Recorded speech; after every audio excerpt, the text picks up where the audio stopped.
जी का जयंती था, जिसको हम लोग युवा दिवस के रूप में मनाते हैं। उसके बारे में भी आपने बताया। उठो जागो और तब तक मत रुको जब तक आपको लक्ष्य की प्राप्ति ना हो। असल में लक्ष्य हमको पता होना चाहिए कि हमारा लक्ष्य क्या है। जब तक हमको लक्ष्य पता ना हो तो हम जाएंगे किधर। तो स्वामी जी ने उसको लक्ष्य के लिए बोला था। दूसरी चीज आपने मकर संक्रांति के बारे में बोला, भारतीय संस्कृति के बारे में बोला। तिल का दान कीजिए, तिल खाइए। तिल को सुपर फूड माना गया है विज्ञान में। आयरन, मैग्नीशियम, कैल्शियम, फास्फोरस और पहली जो गुण रहता है प्रोटीन, वो भी सब उसमें रहता है। इसमें एक बड़ा सवाल ये है, हमारे भारतीय संस्कृति में एक सवाल ये उठता है और बहुत से लोग मेरे को भी पूछते हैं कि हमारे जितने भी तीज त्योहार है वो तिथिवार होता है, लेकिन मकर संक्रांति जो है वो अंग्रेजी वर्ष के अनुसार मने हर वर्ष होता है। एक तारीख फिक्स रहती है। हमारे भारतीय संस्कृति में दो त्योहार ऐसे हैं जो अंग्रेजी कैलेंडर के अनुसार चलते हैं। एक तो विश्वकर्मा जयंती जो 17 सितंबर को मनाते हैं, और दूसरा मकर संक्रांति। मकर संक्रांति हमारे पूरे देश में मनाया जाता है। अलग अलग नाम भले ही इनका हो, लेकिन सबका विधि एक ही है। सबका जो आ, जो ध्येय है या जो इनके जो देवता है वो सूर्य ही है। तो मैं आपको बता दूं, इसको तारीख वाइज इसलिए मनाया जाता है क्योंकि हमारे जितने भी त्योहार हैं वो चंद्रमा के गति के अनुसार, जो तिथि है उसके अनुसार मनाए जाते हैं। और मकर संक्रांति जो है वो सूर्य के गति के अनुसार होता है, सूर्य से रिलेटेड है। और सूर्य से रिलेटेड होने के कारण ये एक निश्चित तारीख में आता है। और हमारा जो, अगर तिथि के बारे में आप लोग ना जानते हो तो मैं एक छोटा सा बात बता देता हूँ कि हम लोग चंद्र की गति और सूर्य की गति दोनों को के गणना के अनुसार हमारी जो तिथि है वो चलते हैं। आ, ये हमारे भारतीय संस्कृति की मैंने वैज्ञानिकता है कि हमारा जो पहले का जो नक्षत्र की जो गणना है वो आज विज्ञान उसको मानता है। चंद्रमा की तिथि के अनुसार साल में 354 दिन, और सूर्य के गति के अनुसार या सूर्य के परिक्रमा के अनुसार साल में 364 दिन। तो दोनों को ही हम लोग मानते हैं। और बाद में जो कैलेंडर बना, जो रोमन कैलेंडर बना, जो ग्रेगोरियन कैलेंडर जिसको आज बोलते हैं, वो हमारे शास्त्र के अनुसार ही बना है। तो मकर संक्रांति का त्योहार आप लोग मनाइए बढ़िया से, और कंफ्यूज मत होइए कि ये भारतीय संस्कृति का त्योहार नहीं है। स्वास्थ्य के बारे में आज बात करते हैं कि हमारा जो स्वास्थ्य है या हमारा जो संस्कृति की एक और बात मैं बता देता हूँ कि पिछले 2 दिन से मिथिलेश सर सूर्य भेदी प्राणायाम के बारे में बता रहे हैं। सूर्य तक तो हम लोग पहुंच नहीं पाए हैं, लेकिन हमारे योग में इतनी शक्ति कि सूर्य को भी अपन लोग भेद रहे हैं सूर्य भेदन प्राणायाम से। तो ये अच्छी बात है, और एक ना एक दिन हम लोग सूर्य तक पहुंचेंगे भी। सूर्य भेदन तो अभी कर ही रहे हैं।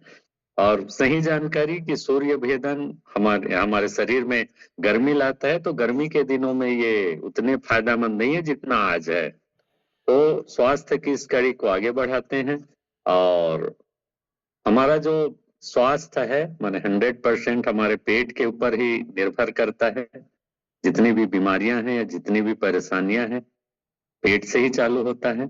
और आज पेट से ही संबंधित एक ऐसी माने प्रॉब्लम के बारे में मैं बात करूंगा। जैसे रोज रोज अगर किसी को गैस बनती है या पेट फूल जाता है या कपड़ा टाइट होता है पहनते समय, तो हम लोग इसको नॉर्मल ले लेते हैं, नॉर्मल प्रक्रिया के तहत कि गैस ही तो है। और इसको बिल्कुल माने हम लोग दिनचर्या में शामिल कर लिए हैं कि साधारण समझ लिए हैं कि अगर रोज हमारा पेट फूल रहा है या रोज गैस की प्रॉब्लम हो रही है या रोज हमको कपड़ा पहनने में टाइटनेस फील हो रहा है, तो ये हमारे डेली रूटीन में आ गया है कि ये बिल्कुल नॉर्मल है। ये इसकी तरफ हम लोग ध्यान ही नहीं देते। जबकि आज मैं बात करूंगा कि अगर आप इसको नॉर्मल लेते हैं या गैस की समस्या को गंभीरता से नहीं लेंगे तो हो सकता है आगे चलकर आपको सीरियस डाइजेस्टिव प्रॉब्लम हो जाए। माने आज हम लोग बात करेंगे न केवल इसके कारण या इलाज के बारे में बात करेंगे, बल्कि मैं आज बात करूंगा इससे होने वाले बड़े खतरे की ओर भी मैं बात करना चाहूंगा कि ये जो गैस है इसको कब आप साधारण रूप से ना लें। एक बात और मैं बता देता हूं कि गैस का बनना बिल्कुल नॉर्मल है। अगर किसी को थोड़ा बहुत गैस बनता है तो वो नॉर्मल चीज है, लेकिन कब इसको आपको गंभीरता से लेने चाहिए आगे मैं क्लास में बताऊंगा। सबसे पहले मैं बेसिक जानकारी बता देता हूं कि गैस होती क्या है, गैस क्या चीज है। असल में गैस हमारे शरीर में दो तरीके से प्रवेश करता है। एक तो अगर हम जल्दी जल्दी खाते हैं तो खाने के दौरान हमारे जो डाइजेस्टिव ट्रैक्ट है या डाइजेस्टिव जो हमारा जो तंत्र है, पाचन तंत्र है, तो पाचन तंत्र को पहले संक्षेप में बता देता हूँ, पहले बता चुका हूँ। असल में पाचन तंत्र हमारे ग्रास नली से लेके रेक्टम तक का जो स्थान है उसमें ग्रास नली, फिर पेट जिसको स्टमक बोलते हैं, उसके बाद छोटी आंत, बड़ी आंत और उसके बाद रेक्टम या मलाशय। तो ये हमारा डाइजेस्टिव ट्रैक्ट है। इसी में अगर गैस बन जाता है या गैस फंस जाता है उसको हम लोग गैस हो जाना बोलते हैं। तो ये होता क्या है, असल में हम लोग खाते वक्त अगर जल्दी जल्दी खा रहे हैं तो उस वक्त भी गैस हमारे डाइजेस्टिव ट्रैक्ट में चल देता है, तब भी गैस हो जाता है।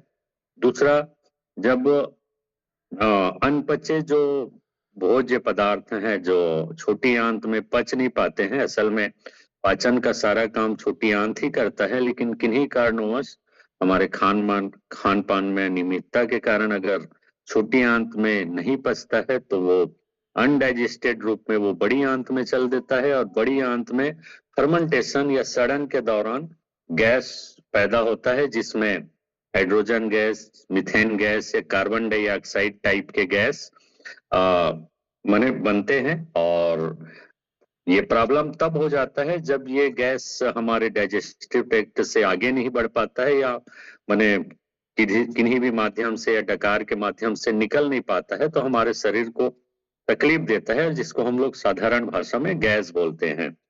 दूसरी प्रॉब्लम गैस और ब्लोटिंग के बारे में बात करूंगा आज मैं।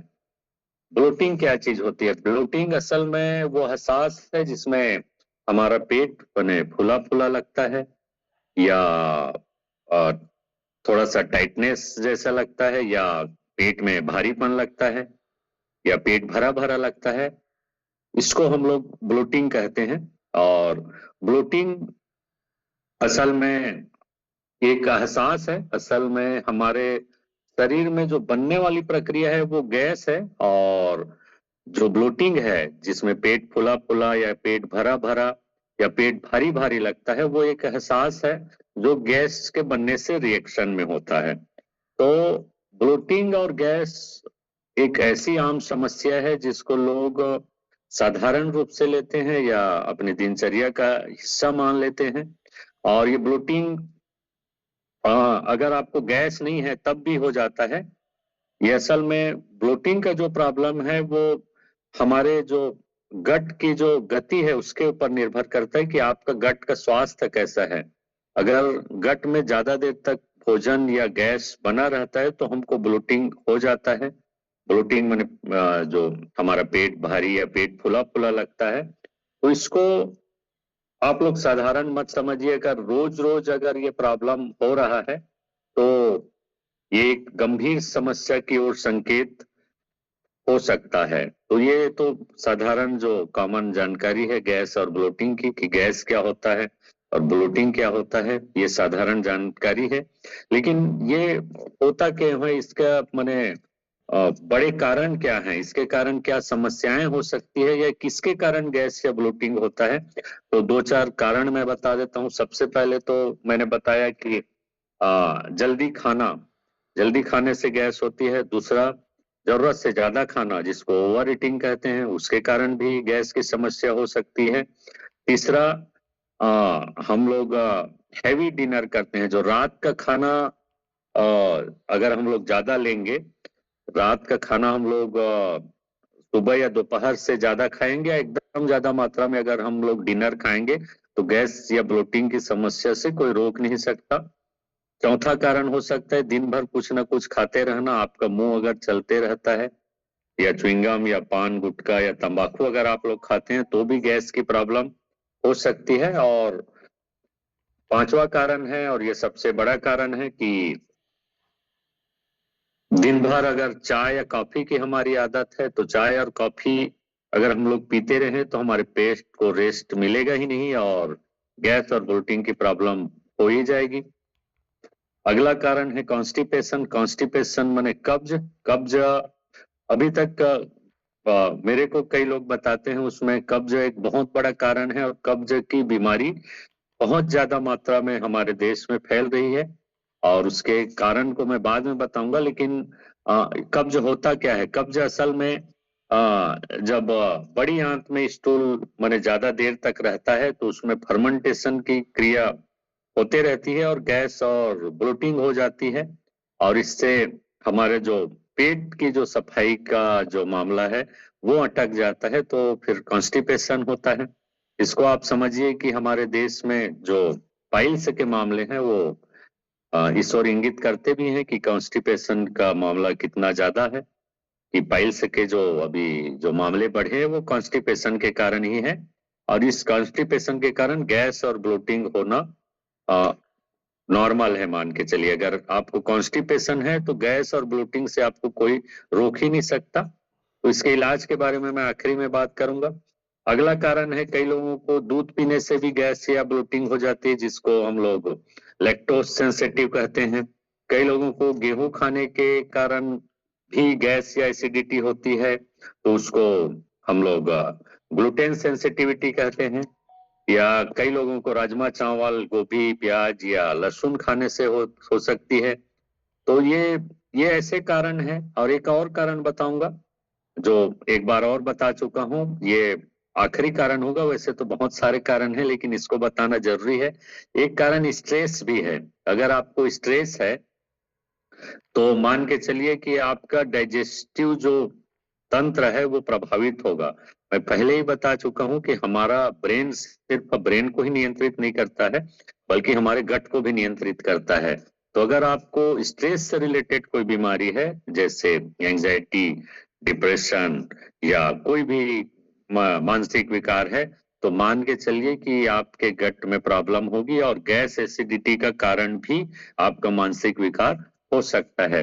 तो ये जितने भी मैंने कारण बताए वो साधारणतः लोगों को पता रहता है कि ये इसके कारण गैस हो सकता है, लेकिन कुछ हिडन कारण भी है जिसको डॉक्टर लोग भी या आम लोगों को जानकारी नहीं है। उसको दो तीन वो भी कारण बता देता हूँ। ज्यादातर डॉक्टर भी इसको बताते नहीं है या बता नहीं पाते हैं या उनको जानकारी नहीं रहती है।